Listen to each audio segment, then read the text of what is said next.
ከሌላ እምነት ተከታዮች ጋር በሰላም መኗኗር التعايش السلمي مع أهل الكتاب سواء كانوا اليهود والنصارى وغيرهم ከሰዎች ጋር በሰላም መኗኗር የሚል ህግ አለው ኢስላም። በሃይማኖታቸው ላይ መተው ድንበር እስካላለፉ ድረስ በምድራዊ ህይወታቸው በመልካም መኗኗር ችግር የለውም። አላህ ሱብሓነሁ ወተዓላ በቁርአን ላይ لا ينهاكم الله عن الذين لم يقاتلوكم في الدين ይላል።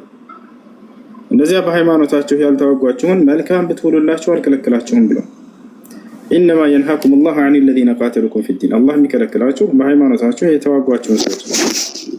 ስለዚህ ሰላማዊ የሆነ ክርስቲያን እስካለ ድረስ በበዓል ቀንና በአንቢያም ብሎ የሰራው ምግብ እስካልሆነ ድረስ ኖርማል ምግብ አምጥቶ ቢስሚላህ ብላችሁ ብትበሉ ችግር የለም።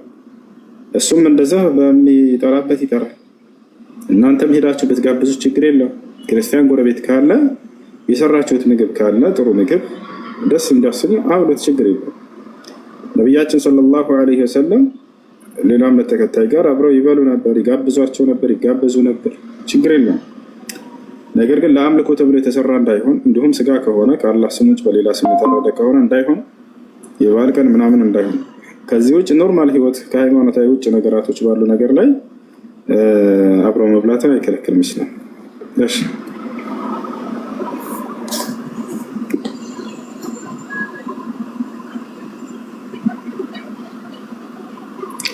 የአሁኑ አይሁዶች ዑዘይር ያላህ ልጅ ነው ይላሉ ወይ? ላ አሁን ላይ የሚሉ አለው።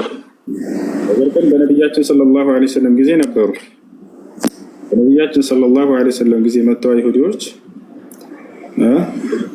እንከተልህ ነበር ከይፈ ነተቢዑክ ወአንተ ላ ተዝዑም አነ ዑዘይረን ኢብኑላህ እንዴት እንከተልሃለን አንተ ዑዘይር ያላህ ልጅ ነው ብለህ ሳታምን እያሉ ይናገሯቸው ነበር።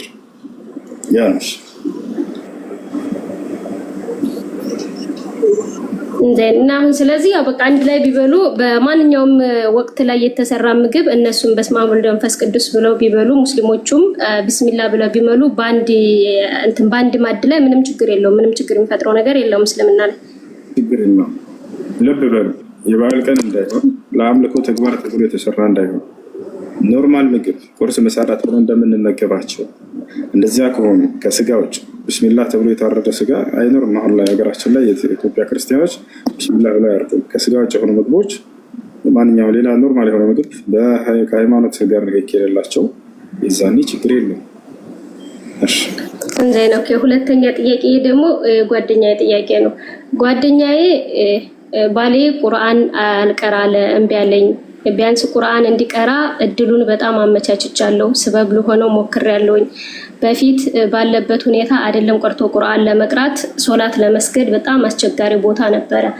መክፈል ያለብኝን ነገር ዋጋ ከፍዬ ስበሁኛው እንዲቀራ ድኑን ጠብቆ እንዲይዝ እየሞከርኩኝ ነበረ። እሱ ግን በድኑ ላይ ደካማ ሆነብኝ። ከዛም ያልፎ እሱ የማይመጥናቸው ቦታዎች እየገባ እያየሁትኝ ነውና በዚህ ዙሪያ ላይ እኔ ደግሞ በትዳሬ ደስተኛ አይደለሁም። ፍች ብጠይቅ ሐራም ይሆንብኛል ወይ? ለረጅም ዓመት ለመንኩት። ምን ያደርግና ያለችው ደግሞ በድኑ ላይ ደካማ ሆነብኝ። ቁርአን አይቀራም። በፊት ቁርአን የማይቀራበት እንኳን ለቁርአን ቀርቶ ሶላት ለመስገድ የማይመችበት ቦታ ነበር። የስራውም ሁኔታ ያለውም ሁኔታ ያንን ነገር ደግሞ ስበቡኔ ለማመቻቸት ሞከርኩኝ። አሁን በጣም ዲኑን ለመከታተል የሚመቸው ቦታ ላይ ነው፣ ግን ዲኑን ሊከታተልልኝ አልቻለም። ዲኑን አልማርም፣ ቁርአን አልቀራም፣ ይሄ ነው ምክንያቱ። ሌላ ሰራ ሌላ ምንም ምክንያት የለውም። እሺ እንግዲህ ባል የቤተሰቡ ኃላፊ ነውና በዲን ሊታነጽ ይገባዋል። በተለይ ሚስት ላግዝህ ዲንን የምትማርበትን መንገድ እያለች እያመቻቸችለት አይን ይሄን ነገር አልፈልግም ካለ ሰውየው ልታገባ ያሰበችው ሰው በዚህ ከዲን እውቀት መቅረብና መማር የማይፈልግ ፍላጎት የሌለው ከሆነ ነገ ለልጆቿ ጥሩ አባት ሊሆን አይችልም። ይሄ ሰው ለእኔ ጥሩ አባት ሊሆን አይችልም እና ይሄን ኒካህ አልፈልግም ብትል ሐቅ አላት። እሺ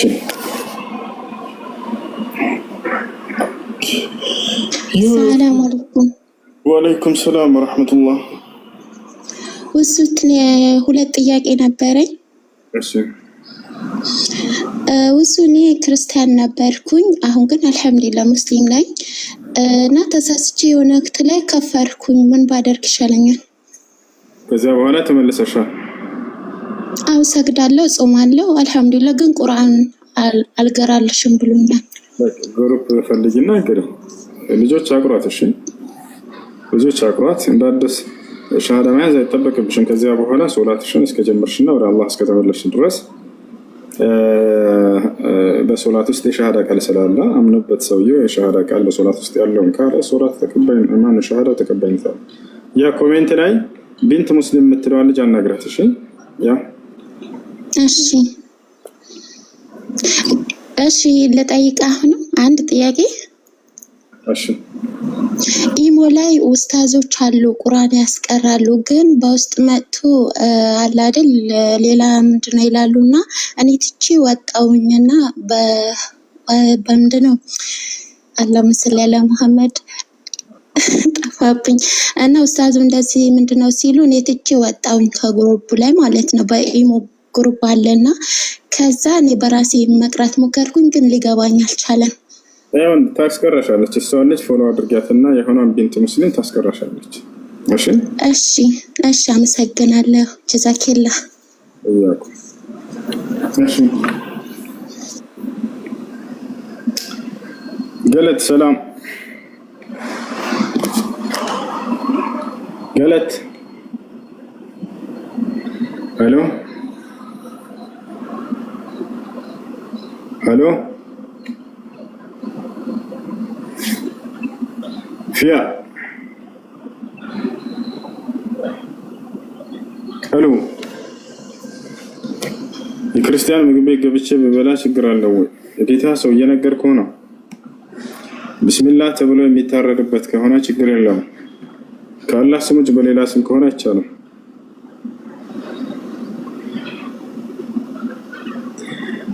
እሺ ልጆች መንጃ ፍቃድ መማር ጀምር ነው። ለሄድ ስለሆነ መልካም ጊዜ ይሁንላችሁ።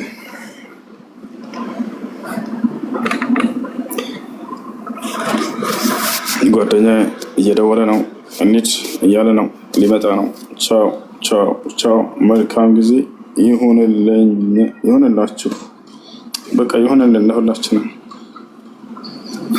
ወሰላሙ አለይኩም ወራህመቱላሂ ወበረካቱ።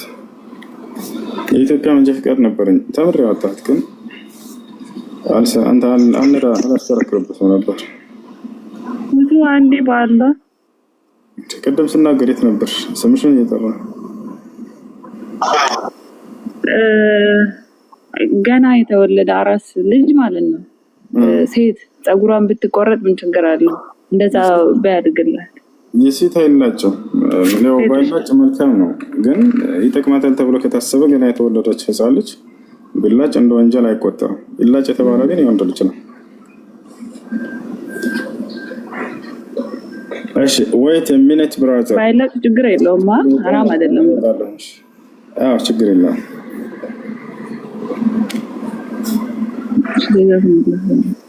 ወያኩ አረበኛ የጀነት ቋንቋ ነው። አሁሱ ላ እንደዛ የሚል የለም በቁርአንም በሐዲስም ላይ። እኛ ስለ ቋንቋው ምን አገባ? አማርኛ የሚሆን ኦሮሞኛ፣ ትግርኛ የሚሆን አረበኛ፣ እንግሊዝኛ እሱ አይደለም ያሳስባል። ጃ ሚንት ላይ ነው። ሰላም አለይኩም ውሱ ሰላም አለይኩም። ወአለይኩም ሰላም። ጃ ዝም ያልከው ለምንድን ነው? በጸጋው የተንበሻበሽክ ይመስለኛል። ጸጋውን እየሞኩ ነው የጌታ ሰው። እንዴት ነህ? ይሄ መነጽር እንትን ልቡ የሸፈተውን ካልሸፈተው መንጥሮና ለይቶ እያሳየክ ነው የሚባል ወሬ አለ። እውነት ነው። ዘመን ሄዷል። አንተ ተገልበጠን እኛ ተገልበጠን ነው። እንዲሁ ማናችንን የተገለበጥ ነው? ደህና ነህ? እንዴት ነህ? አለው ተበረታለክ? አለን ሰላም ነው። አልሐምዱሊላህ። ዛሬ እስቲ የትም አልሄድም ወንጌል ትንሽ ቤት ሳየው ኮርኒሱ ምናምን ደረቅረቅ ብሏል። ይሄ የወንጌል ምናምን ምንም እንትኑ ቃናዎች ሁላ ጠፍቷልና እስቲ አንዳንድ ስራዎች እንሰራለን። ክርስቲያኖች ካላችሁ መግባት ትችላላችሁ። መጥመቁ ጃ ይባላል። አስተዋውቃችሁ በስላሴ ጉዳይ ማስሪት ያስተዋውቃ በሰው ወቅቱ ሳጥኑ ጃ ይባላሉ።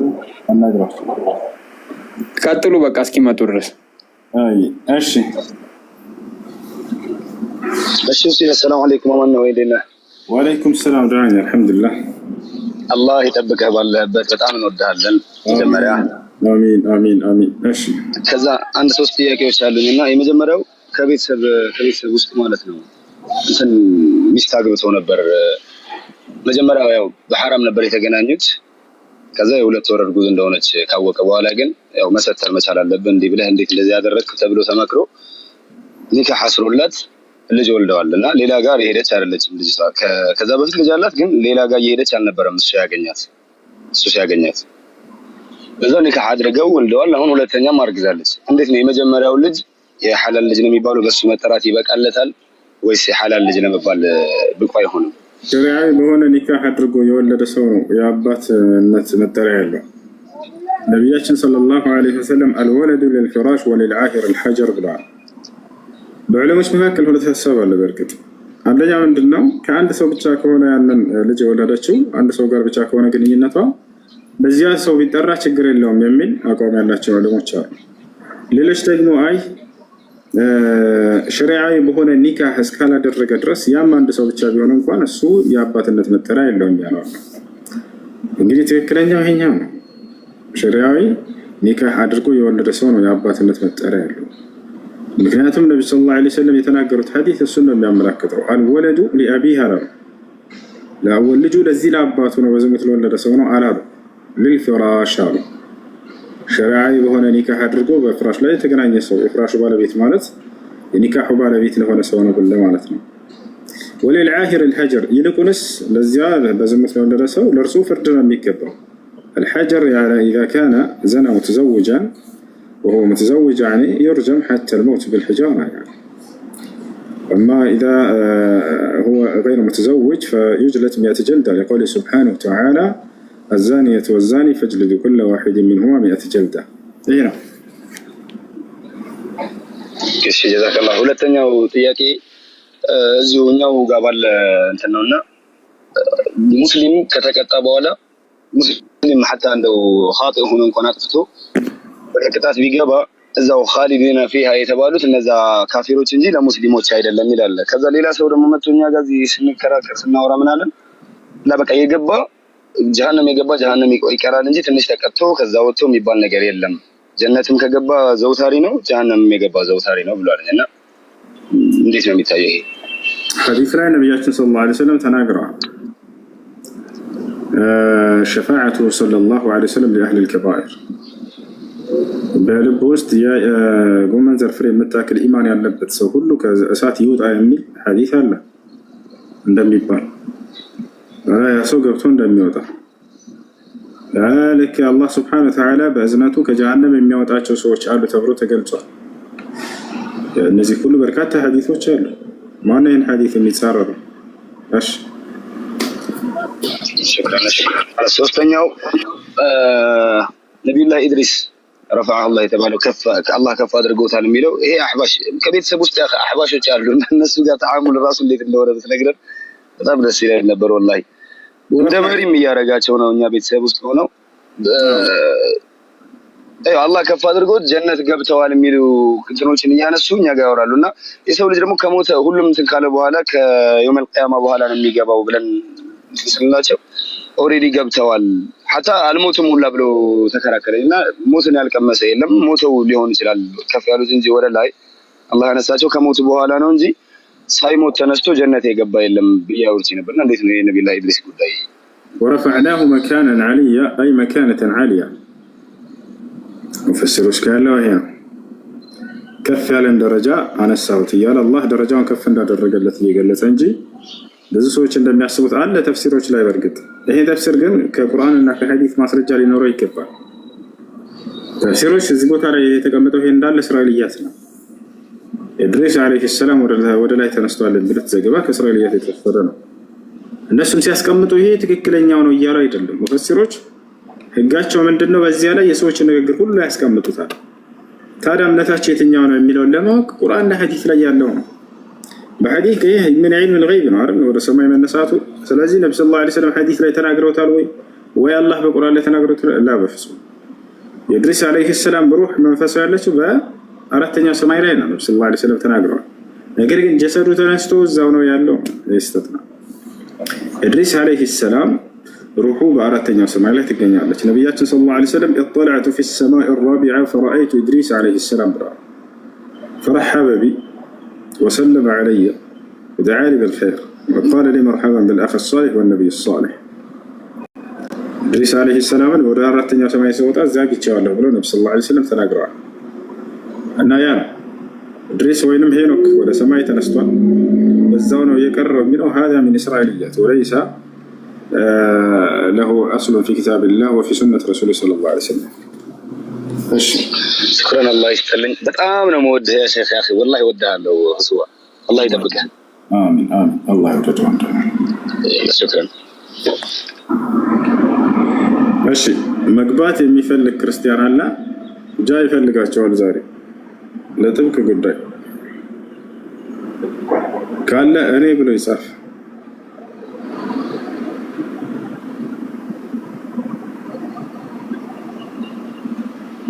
ያለ ካለ እኔ ብሎ ይጻፍ። ሌላ ሙስሊሞች ሳይሆን ክርስቲያን ካለ ጃ ክርስቲያኖችን ፈልጋቸዋለሁ እያለ ነው። ሊጠምቃቸው ነው። መጥመቁ ጃ ይባላል አለ።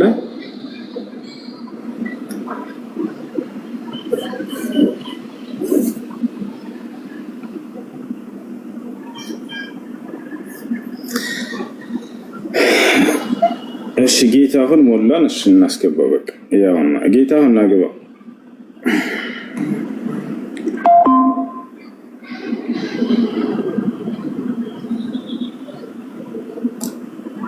እሺ ሰላም አለይኩም። ወአለይኩም ሰላም ወራህመቱላህ። ሰላም ሰላም ሰላም። እንዴት ነህ? አለን እግዚአብሔር ይመስገን። ጃ እየፈለገህ ነበር። ጃ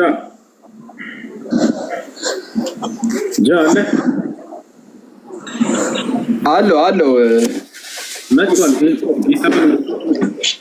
አንዴ ቆየ ፈለገ ጌታ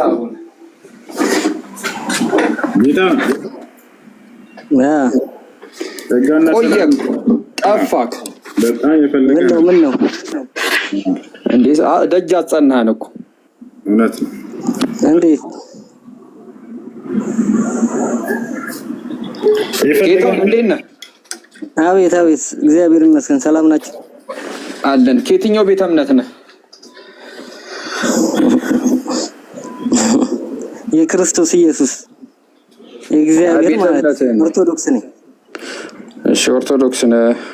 በኦርቶዶክስ ሃይማኖት ማርያም እግዚአብሔርን ወልዷለች ተብሎ ይታመናል? አልተሳሳትክም።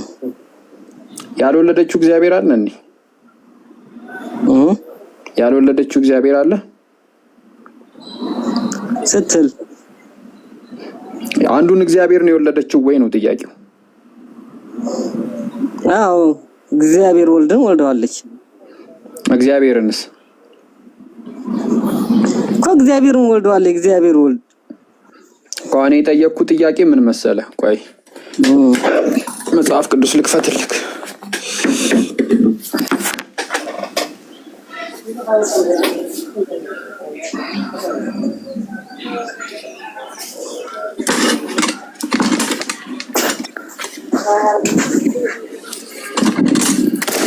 መጽሐፍ ቅዱስ እጅ ላይ አለ አይደለም? እሺ እኔ ከፍትልሃለሁ፣ ችግር የለውም።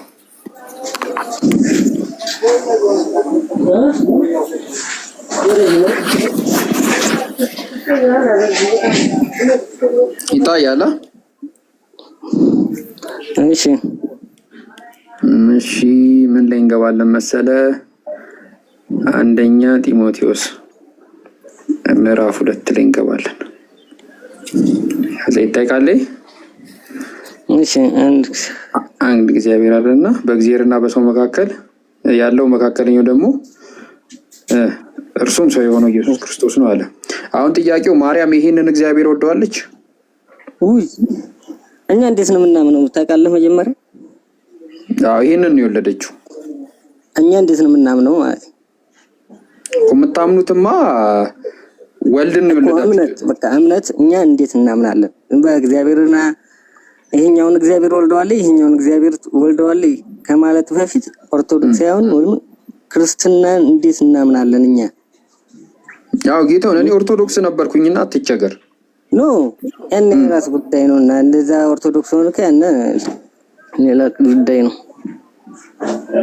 እሺ ጥያቄ ጠይቀኝሽ። ምንድነው ጥያቄ? እኮ እኛ በአካል ሶስት ብለን እናምናለን። መለኮታዊ አንድ ነው። ገብቷል እኮ እግዚአብሔርን የእግዚአብሔር ቃል ነው ብለን እናምናለን። እግዚአብሔር በእግዚአብሔር ቃል ደግሞ ሰርቷን ምድርን ሰርቷን እሱ በቃ ይሄ የእግዚአብሔር ቃል ስጋ ሆኖ መጥቷን በዚች ምድር ላይ አለቀ። ይሄ ነው በቃ ሌላ ምንም መልስልህ ነገር የለኝም። እንደዚህ ብዬ መልስልሃለሁ በቃ አለቀ።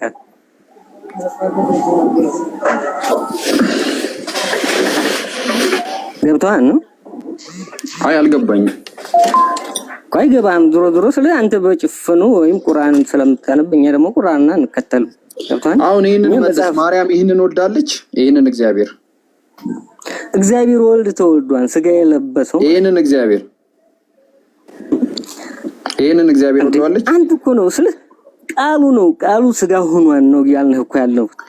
እንዴት ነው ይሄንን እንዴት እናምናለን እኮ ወልደዋለች ወይ ይሄንን እግዚአብሔር በክርስቶስ ኢየሱስ ስጋ ሆኗን አለቀ። እምነግርህ እኮ ነው እኮ ገባኝ። ይሄንን እግዚአብሔር ወልደዋለች ወይ ማርያም እኮ አይ እኛ እንዴት ነው ቆይ መጀመሪያ ነግሬሃለሁ እኮ እኛ እንዴት እናምናለን አልኩ። አብ ወልድ የምታምኑት የእግዚአብሔር ልጅ ነው የወለደችው። የእግዚአብሔር ልጅ ወልድን ነው የወለደችው። በቃ እኮ ቃሉ ነው የሱ ቃል ነው በሱ ምድርን ሰርቷን በቃ እሱ አንድ ነው። ገባኝ። ይሄንን ወልደዋለች እሱ ገብቶኛል። የእግዚአብሔርን ቃል ወይ ልጁን ወልደዋለች። እኔ ያልኩት ይሄንን እግዚአብሔር ወልደዋለች። ኢየሱስ ክርስቶስ ተወልዷል ስጋ ሆኗል። ይሄንንስ እግዚአብሔር ወልደዋለች። ይሄንንስ ነው እየነገርኩህ እኮ ነው። ቃሉን ወልደዋለች ነገርከኝ እኮ እሱን ሰማሁህ። የእግዚአብሔር ልጅ ወልደዋለች። ይሄንንስ እግዚአብሔር ወልደዋለች። ይሄንን እግዚአብሔር ምን እንደወለደች ነገርከኝ። የእግዚአብሔር ቃልን ወልድ የተባለውን ወልዳለች። ይሄንንስ ወልደዋለች እኮ እግዚአብሔር በሱ እኮ ነው ያለው። እግዚአብሔር በቃል አለ እኮ በቃል ግን ይሄንን በመጀመሪያ ቃል ነበር፣ ቃልም በእግዚአብሔር ዘንድ ቃልም እግዚአብሔር ነበር፣ ቃልም ስጋ ሆነ የሚለውን ጥቅስ አላነበብኩም? ዮሐንስ 1 እኮ ገባኝ። እሱ በቃ ሌላ ምንም መልስልህ ነገር የለም። ቆይ እሺ ችግር የለውም። ቆይ ወደሱ ልምጣለን። ዮሐንስ ወንጌል ምዕራፍ 1 ጸጋና እውነትን ተሞልቶ በእኛ በመጀመሪያ ቃል ነበር አለ አይደለ? ቃልም በእግዚአብሔር ዘንድ ነበረ አለቀ። ቃልም እግዚአብሔር ነበረ አለቀ። ይሄንን ቃል ነው የወለደችው። ይሄን ቃል ነው የወለደችው። በመጀመሪያ ቃል ነበር፣ ቃልም በእግዚአብሔር ቃልም ስጋ ሆነ ይላል ዝቅ ብሎ እኮ ገባኝ። ይሄንን እግዚአብሔር ነው የወለደችው። አንተ አሁን ለምሳሌ አንተ እያልከኛለህ እኮ አብን ወልደዋለች ምናምን አብ እኮ መልሰው እኮ አንተ አይደለም እኛ አብ አለ ይሄኛውን እግዚአብሔር የሚባል ነገር የለም። ሀበኛ እሺ ቆይ አንድ ጥያቄ ልጠይቅ። ጌታው ገብቶኛል። ማርያም እግዚአብሔርን ወልዳለች ወይስ አልወለደችውም? እኔ ልንገርህ ንገረኝ ይሄን መልስ። እግዚአብሔር ወልድን ወልደዋለች በቃ እግዚአብሔር ወልድ ደግሞ ኢየሱስ ክርስቶስ ነው። እግዚአብሔር እኮ ልነግርህ ነው። እግዚአብሔርን አትበል። እግዚአብሔር ወልድ እኮ ነው። እግዚአብሔር እኮ ነው እሱ እኮ እግዚአብሔርን ወልደዋለች። አዎ እኔ ደግሞ ልነግርህ እኮ ነው። እሺ እኮ ገባኝ። ተረጋጋ ወንድሜ ተረጋጋ። አንዴ ልነግርህ አንተ ወልደዋለች እኮ ቆይ እንደዚህ አይደለም የሚጠየቀው። ገብቶሃል? እንደዚህ ነው የሚጠየቀው። ገብቶሃል?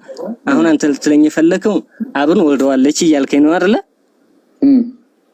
አብን ወልደዋለች አልወለደውም ነው። አብ በእግዚአብሔር ቃል ሆኖ ተወልዷን እሱ ስጋ ሆኖ ቃሉ ማለት የእግዚአብሔር ቃል አለ የለ እሱ ተወልዷን ይያል አብንም ወልደዋለች ማለት እሱ ደግሞ ገብቷን ቃል ነው የእግዚአብሔር ቃል ነው እኮ አብን ወልደዋለች ስጋ ሆኗን ይያልንህ እኮ ነው ያልኩት። አብንም ወልደዋለች ምንድነው በኢየሱስ ክርስቶስ ተገለጠ አለች ወይ? እንከንገር እኔ ጥቅሱን እንኳን አላወኩትም እና በኢየሱስ ክርስቶስ አልተገለጠም እግዚአብሔር እኮ ይገለጥ አብን ወልደዋለች። በቃ አለቀ። ሌላ ምን ነገር እኮ አብን ወልደዋለች። ሌላ ያግባባን። ቻው አንድ ጥያቄ ልጠይቀው ሲቆይ ወንድም ያንኛው አብን ወልደዋለች ወይ መልስ። ይሄን በቃ በዚህ ነገር አንስማማም። ነገርኩ እኮ ነገረኛ ወልደዋለች ወይ? እኛ ምናምነው እንደዚህ ነው እኮ ነገረኛ አብን ወልደዋለች ወይ ሳልወለደችው በወልድ ተገልጧን በኢየሱስ ክርስቶስ ተገልጧን ስጋ ሆኗል አይደለም። እኔ አብ ክርስቶስ ተገልጧል አብን ወልደዋለች ወይ ሳልወለደችው ብለህ እንትን የምትለው መልስ ከምትስማማለች አብን ወልደዋለች ወይ ሳልወለደችው አብን ወልደዋለች ወይ ሳልወለደችው እኛ እንዴት ነው ምናምነው? እኛ እምነቱን እንዴት እንደምናምን እኮ ራስ አልተረዳህም እኮ ዝም ብለህ ተረድቻለሁ። ጥያቄ ነው የጠየቁ አብን ወልደዋለች እኛ እንዴት እናምናለን? እግዚአብሔር እሺ ሁሱ አለክ ሁሱ በቃ አንተ መመለስ አልቻልክም። የሚመልሰው ለመጀመሪያ ጊዜ ማለት ቆይ ችግር የለም በእግዚአብሔር እኔ በእግዚአብሔር በወልድ በኢየሱስ በእግዚአብሔር ቃል ተገልጧን ብለን እናምናለን። አለቀ። ሌላ ምን ነገር የለም። እኔ አብ በወልድ ተገልጧል አልተገለጠም ብዬ አይደለም የጠየቁ። ማርያም አብን ወልደዋለች ወይ ሳልወለደችው? አለቀ። እኛ የምናምነው እንደዚህ ነው። እምነትም ነው። እኛ የምናምነው እንደዚህ ነው። በቃ አለቀ። ሌላ አይደለም። ይሄ ተወለደ አልተወለደ የምናምነው እንደዚህ ነው። እንግዲህ አልመለስክም። በቃ መመለስ አልፈለግም። አይ እንግዲህ ይሄ ነው መልሴ። የምናምነው እንደዚህ ነው። እምነቴ እንደዚህ ነው የምናምነው። በቃ ሌላ አብን ወልደዋለች ወይ ሳልወለደችው? አብን ወልደዋለች ወይ ሳልወለደችው? ኢየሱስ ክርስቶስን ወልደዋለች። እኔ ኢየሱስን ወልደዋለች አሉ። እሺ ችግር ሌላ ደግሞ እግዚአብሔር አብ ተገልጧል እንላለን። አለቀ። እንደዚህ ነው እናምናለን። ሉቃስ ወንጌል ምዕራፍ 22 ቁጥር 41 ላይ የድንጋይ ውርወራ ያህል ከነርሱ ፈቀቅ ብሎ እየሰገደ ጸለየ አለ። እዚህ ጋር ሲጸልይና ሲሰግድ የነበረው ማን ነው? እሺ ነገር ሌላ በቃ ይሄን ነገር ጠይቀኝ። ይሄን የጠየቁት ማን እየሰገደ ሲጸልይ የነበረው ማን ነው? ኢየሱስ ክርስቶስ ነው ኢየሱስ ክርስቶስ ነው። ይሄው ከላይ ይናገራል። መጥቶም አይኔ በደብረ ዘይት ስለመጸለይ ወጥቶም እንዳስለምደው ይጸልይ ዘንድ ወደ ደብረ ዘይት ሄደ። ደቀ መዛሙርቱም ተከተሉት። ከዚያም ደርሶ ወደ መከራ እንዳትገቡ ጸልዩ ያላቸው የድንጋይ ውርወራ ያህል ደቀ መዛሙርቶች እየሰገደ ጸለየ። እየሰገደ ሲጸልይ የነበረው ማን ነው? ኢየሱስ ክርስቶስ። ኦኬ እዚህ ጋር እየሰገደ ሲጸልይ የነበረው ፈጣሪ ነው ፍጡር? በስጋ የተገለጠው እግዚአብሔር እኮ በስጋ የተገለጠ ፈጣሪ ማለት ነው። አዎ እሺ ይሄ በስጋ የተገለጠው ፈጣሪ ለማን ነበር ሲሰግድ ሲጸልይ የነበረው? በስጋ የተገለጠው ፈጣሪ ለማን ነበር ሲሰግድና ሲጸልይ የነበረው? አንድ ስጋ ለብሷን ገብቷን እኛ እንዴት ነው ምናምነው? እምነት እኛ ገባኝ እየሰገደ ሲጸልይ የነበረው እሺ ልመልስልህ እየሰገደ ሲጸልይ የነበረው ለማን ነው? ወደ ማን ነው ሲጸልይ? እንካልንገር ልመልስልህ እኮ ነው ወንድሜ። እሺ በቃ አለቀል ያረለ የተቆራረጥክ ነው።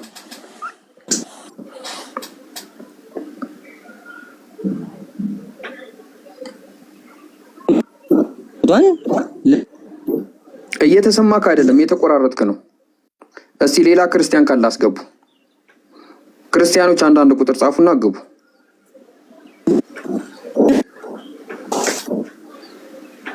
ገብቷን በዛው ሊያድነን ይችላል። ግን ፍቅርን ትትነን በቃ ሀዛውላ የባሪያ እንደገና ተቆራርጠክ ነበር።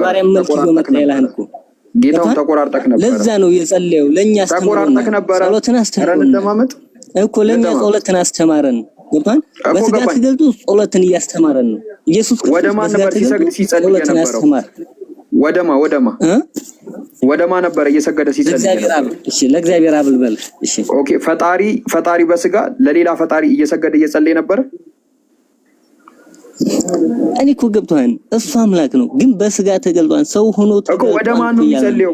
ወደ ማን ነው የሚጸልየው? እንደ ሰውኛ ሆኖ ነው እያስተማረን ያለው። ገብቷን እኮ ገባኝ። ወደ ማን ነው የሚጸልየው? እኛ ምናምነው እንደዚህ ነው። ገብቷን እኮ ገባኝ። ወደ ማን ነው የሚጸልየው? ወደ ማን ነው የሚጸልየው? ወደ ማን ወደ እግዚአብሔር ወደ ፈጣሪ ይችላል። ኦኬ ስንት ፈጣሪ ነው ያለው? ስጋ ለብሷን ስንት ፈጣሪ ነው ያለው? እንዳትለኝ ስንት ፈጣሪ ነው ያለው? ስጋ ለብሷን እኮ ስንት ፈጣሪ ነው ያለው? ስንት ፈጣሪ ነው? አንድ ፈጣሪ። ኦኬ እዚህ ጋር እየሰገደ ሲጸልይ የነበረው ነው ወይ? ቆይ አንድ መለኮት ይገዛሉ። ይሄኛው እየሰገደ የነበረው ነው ፈጣሪ ወይስ ይሄን ስግደትና ጸሎት ሲቀበል የነበረው ነው ፈጣሪ? የቱ ነው ፈጣሪ? እንደዚህ ብለን ልትለኝ አትፈልግም። ገብቷን እኔ እያልኩ ያለው እና ምን ነው እንደዚህ ነው እየሰገደ ይጸልይ የነበረው በስጋ ተገልጦ ጸልዮን ካልንገር እሺ ተሰቅሎ እያለ ምንድን ነው ያለው? ሄሎ ሄሎ ላባሰት ነው አምላኬ ለምን ተውኸኝ ለምን አለ? እሺ የዛኔ ምንድን ነው ገብቷን ያንማ ይሄ እግዚአብሔር ልጅ አይደለም ብሎ ሰይጣን ተጠጋው። ሰይጣንን አሰ እኔ እሱን አልጠየቅኩም። ኖ እኔ ይሄኛው የጸለየ የነበረው አምላክ ነው ወይስ አይደለም ጥያቄ። እኔን አልጠየቅኩም። አንተ አንድ ፈጣሪ የምትለው እዚህ ጋር መስቀል ላይ ስለሆነ ነው። ያንን አልጠየቅኩም። ያንን መስቀል ላይ አልተሰቀለም ብለህ ለማመን ፈልገህ ነው። ተው ችግር የለውም። እኔ ደግሞ የምናምነው እንደዚህ ነው። ዳጊ መጥቷል ይመልሳል። ዳጊ እንዴት ነህ ዳጊ? ሰላም ናችሁ? ዳጊ ሊመልሱልኝ ይገባል። እንዴት ነው? ሰላም ናችሁ? እግዚአብሔር ይመስገን። እንደምን አላችሁ? አለን። እንዴት ነህ? አሎ ከየትኛው ቤተ እምነት? አምላክ ኦርቶዶክስ። ኦኬ አምላክ ሰው ሆኗል ብለህ ታምናለህ? በጣም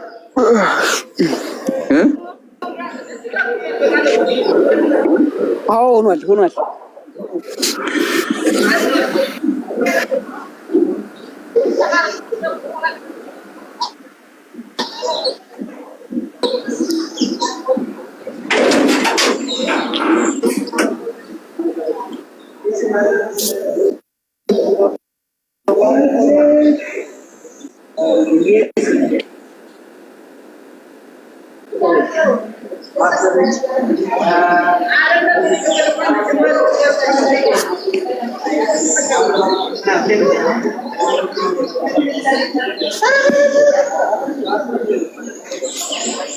እየተሰማ አይደለም። እያወራ ከሆነ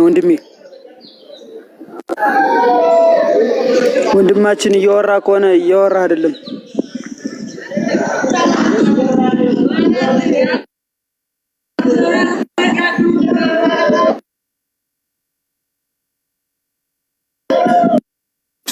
እሺ ዳጊ ይሰማል?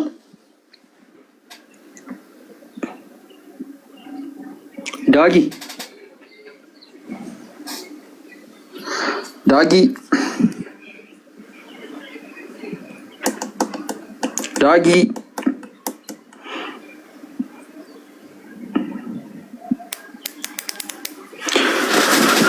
ሙሐመድ ሰላም አለይኩም። ወአለይኩም ሰላም ወራህመቱላሂ ወበረካቱ። ሀቢቢ እንዴት ነህ?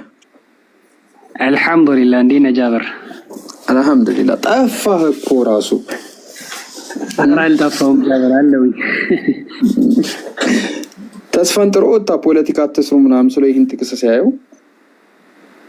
አስገቧቸው አሉ እኮ ከታች በጣም ብዙ ስላሉ ይግቡ እስኪ ያስረዱን። መንፈስ ለኛ የሚግለጥልን እንግዲህ በሰውኛ ተረዱም እያሉ የመላእክት ጭንቅላት ይቅጠሙልንና ያስረዱን። እስቲ ሁሱ ቢዚ ነው እንግዲህ እስቲ እንትን እንላለን። ሁሱ ተመለስ ካለክ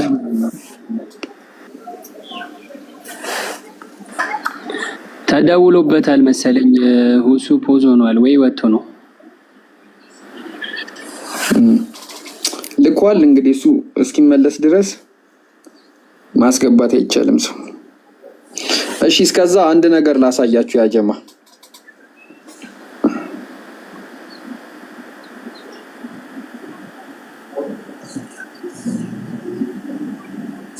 ወሳኝ ነገር ላሳያችሁ። መቼም አልገለጥም ሊገለጥ ነው ይላሉ።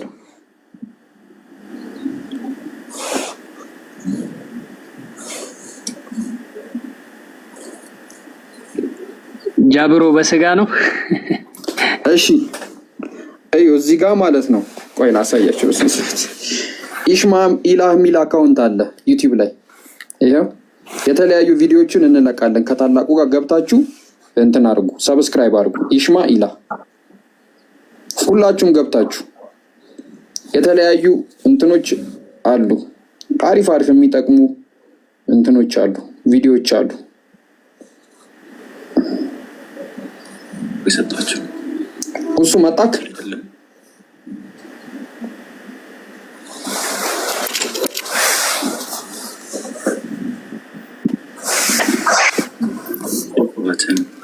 እንስሳትን ለም የሆነችውን መሬትንም እንዲሁም በረሃዎቹንም ፈጥሯል።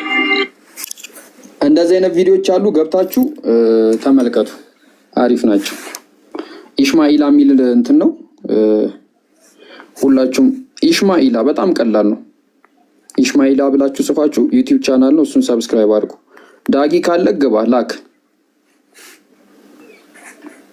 ዳጊን አስገቡት ካለ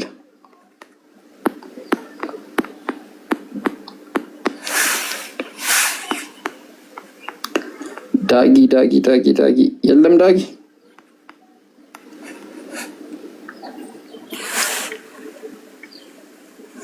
የሚገርማችሁ ነገር ኢየሱስ ክርስቶስ አምላክ አለው። በክርስቶስ በሰማያዊ ስፍራ በመንፈሳዊ በረከት ሁሉን የባረከው የጌታችን የኢየሱስ ክርስቶስ አምላክና አባት እነሱ አምላክ የሚሉት አካል አምላክ አለው። ተመልከቱ አምላካቸው አምላክ አለው።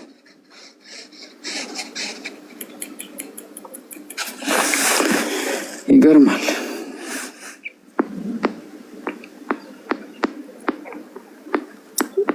ክርስቲያኖች ካላችሁ ግቡ።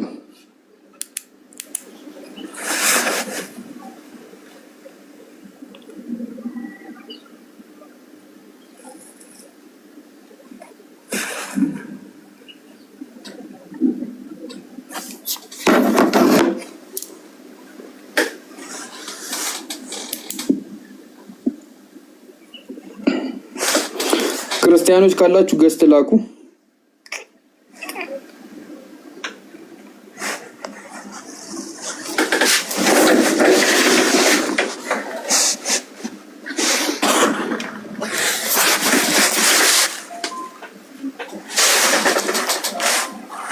የትኛውን አምላክ ነው የምታመልኩት? አእምሮ የፈጠረላችሁን? ኢስማኤላ የሚባል አካውንት ነው እንትን የፈጠራችሁትን አእምሮ የፈጠረላችሁ አምላክ አእምሯችሁን ብቻ ሳይሆን መላው አካላታቸውን ከቁራጭ ስጋ ጀምሮ በእናታችሁ ሆድ ውስጥ በምታገኙት ምግብ አማካኝነት ሰውነታችሁን እያፋፋ እያሳደገ ከዛ በኋላም ፐርፌክት የሆነ ቁመና የሰጣችሁ ነው። 360 መገጣጠሚያዎችን አዋቅሮ የሰጣችሁ ነው። እናንተም ብቻ አይደለም እጽዋትን፣ እንስሳትን፣ ለም የሆነችውን መሬትንም እንዲሁም በረሃዎቹንም ፈጥሯል። እነዚህን ሁሉ መፍጠሩ እጅግ በጣም ድንቅ ሆኖ ሳለ ከዚህ የባሱ ግን 7 የሆኑ ታላላቅ አህጉራቶችን ፈጥሯል። የአህጉራቶች ብቻ ነው እንደሚገርማቸው ታላላቅ የሆኑ ውቅያኖሶችንም ፈጥሯል። ይህንን ሁሉ አንድ ላይ የያዘችውን እርዝ ወይም ደግሞ ምድርን ፈጥሯል። የምድር ግዝፈት አስባችሁ ታውቃላችሁ?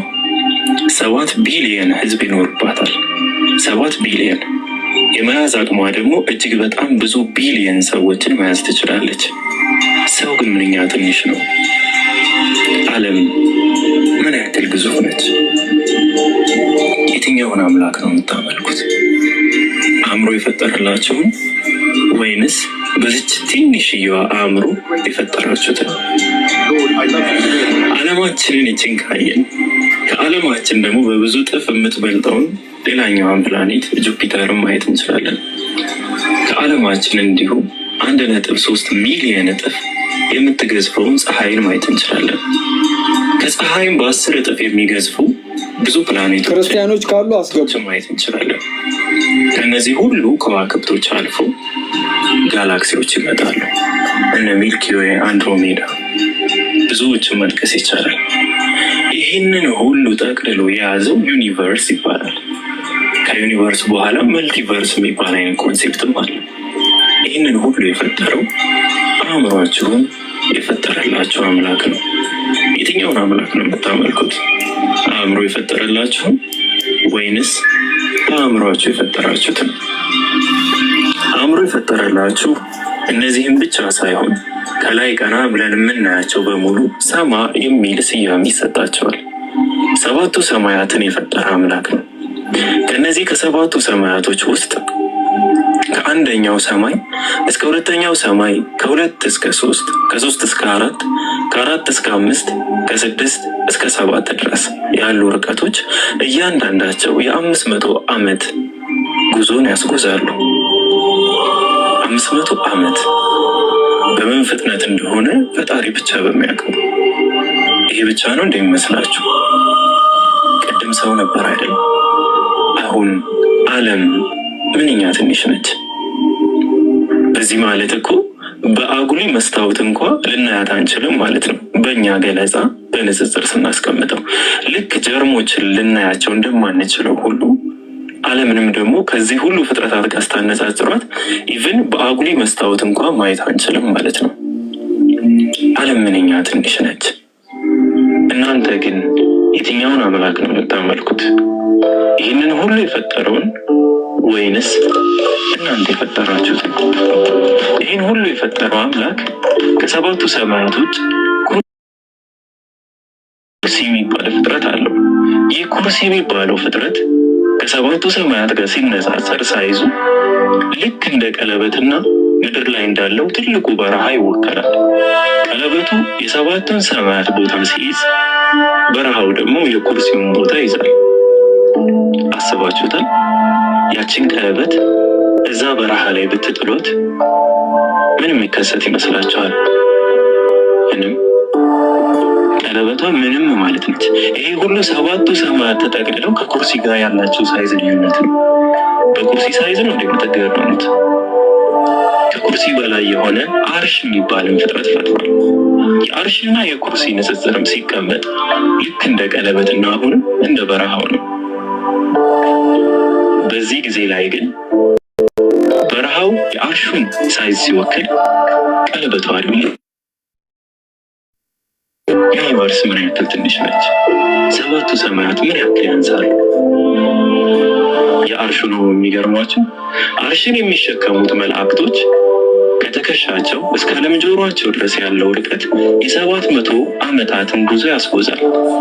ፈጣሪ ብቻ በሚያውቀው ፍጥነት ምን ያክል ግዙፎች ናቸው። ዓለም ምን ያክል ትንሽ ነች። እኛ ምን ያክል ደቃቆች ነን። ለምሳሌ እንኳን ማንመች ልክ እንደዚህ ብለን እንኳን መመሰል ማንችል፣ እንደዚህ ያክል ትንሽ ነን ብለን እኛ ራሳችን መመሰል በማንችልበት መንገድ ምን ያክል ትንሾች ነን። የትኛውን አምላክ ነው የምታመልኩት? ይህንን ሁሉ የፈጠረው ወይስ እናንተ የፈጠራችሁትን?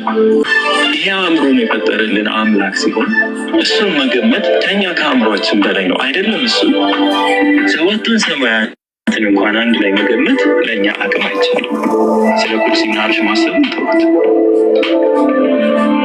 ምን ያክል ትንሾች ነው። ይሄ አእምሯችንን የፈጠረልን አምላክ ሲሆን በአእምሯችን የፈጠርነውን አምላክ ግን ልክ እንደኛው አይነት ነው። እንደኛው አይነት አማልክቶች ናቸው። ልክ እንደኛ ሚጢጢ የሆኑ ኢቭን ብንስላቸው እንኳን ግዝፈታቸው ልንስለው የምንችለው ከኛ ከፍ በሚል ምን ያክል ይወደቅን። እንዴት ነው ከምናስበው? ስለማን ነው የምናወራው? ማንን ነው የምታመልኩት? አእምሮ የፈጠረላችሁ ወይንስ በአእምሯችሁ የፈጠራችሁት? በአእምሯችሁ የፈጠራችሁት አምላክ እናንተ ባልነበራችሁበት ጊዜ ገና ለገና በልተዋል ብላችሁ ለምታስቡት ፍሬ ወይም ቅጠል ኃጢአትን በሙሉ በቤተሰቦቻችን አመጣ ያላችሁ ሰው እሱ አይደለም የሚከፋው። አስከፊው ነገር ይህ ፓርት ሳይሆን እጅግ በጣም አስከፊው ማዳን የሚችል ሰው ስለሌለ ያ ኃያሉ አምላክ፣ ያ ታላቁ አምላክ፣ ያ በአእምሮ ሊሳል የማይችሉ ፍጥረታት ያሉት አምላክ እሱም ተውት፣ ፍጥረታቱ እንኳን በአእምሮ ልንስላቸው የማንችሉ አይነት አምላክ፣ ያ ኃይል፣ ያ ፓወር፣ ያ ታላቅ የሆነ አምላክ፣ ያ ታላቅ የሆነ ክሬተር ፈጣሪ ዩኒቨርሱን ተውት፣ ሰባቱ ሰማያት ይቀራል። ፀሐይንም ተዋት ግዝፈቷ እንዳለው፣ ዓለምንም ተውት፣ አህጉሮችን ተዋቸው፣ አንዷን አህጉሩን ተዋት። አንዲት ሀገር አንዲትን ሀገር ተው አንዲት መንደር ላይ መጣ። ያችንም መንደር ተዋትና አንዲት ሴት ላይ ደረሰ። አስባችሁታል? ምንም የሚባል ደረጃ ላይ የደረሰ ሁኔታ ላይ ያለን ገና አለ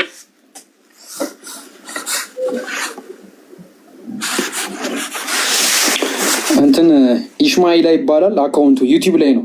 ኢሽማኢላ ብላችሁ ጻፉና ታገኙታላችሁ። ብዙ እንደዚህ አይነት ቪዲዮዎች አሉ። በጣም አሪፍ አሪፍ። የአሁኑንም ቪዲዮ ገብታችሁ ጨርሱት። በጣም አሪፍ ቪዲዮ ነው። የተለያዩ እንትኖች አሉ። የኔና የታላቁ ዩቲዩብ ቻናል ነው። ገብታችሁ ሰብስክራይብ አድርጉ። እሺ ሰብስክራይብ። ኢሽማኢላ በጣም ቀላል ነው። አያችሁ፣ ኢሽማኢላ ጻፉት አንዴ። ከዛ ገብታችሁ ሰብስክራይብ አድርጉ። ሰብስክራይብ። እሺ ኢሽማኢላ። ከዛ ብዙ ቪዲዮዎች አሉ። እነሱን ቪዲዮዎች እየገባችሁ ለማየት ነው። በጣም አሪፍ አሪፍ አስተማሪ ቪዲዮዎች አሉ። የአሁኑንም ቪዲዮ ገብታችሁ ጨርሱት። በጣም አሪፍ ነው መጨረሻው ማለት ነው።